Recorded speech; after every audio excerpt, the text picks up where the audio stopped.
At first I couldn't understand where this piece on magic came in. They knew there was transformation because of what happened with the fairy godmother. Boomus, Baloomus.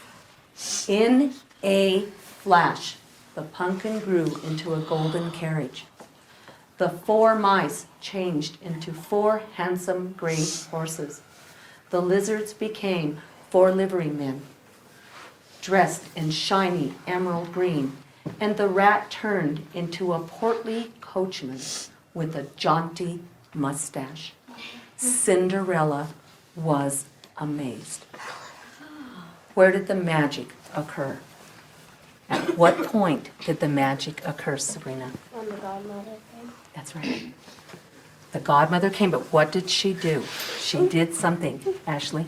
She said some words. Let's all say them together. Let me say them first and then repeat them. Boomus, Baloomus. Boomus, Baloomus. And as soon as she said that, in a flash, everything was changed. Later on, I had a student who said, well, if it's magic and everything went back to the way it was, why were the glass slippers the same?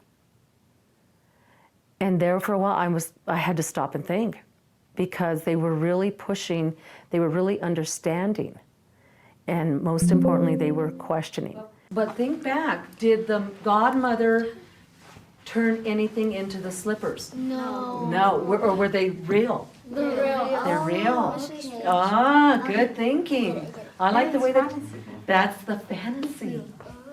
And as I read the reflection letters, they wrote reflection letters yesterday about their understanding of Cinderella. Many of them had that same question about the glass slippers and about the magic. And I also had a couple of other students read 3 other versions. And they were starting to find the similarities and differences. And to me, just that idea that they're starting to question the structure tells me that they're moving into beyond just recall. Who was the main character in the story? What happened? And so that was real good.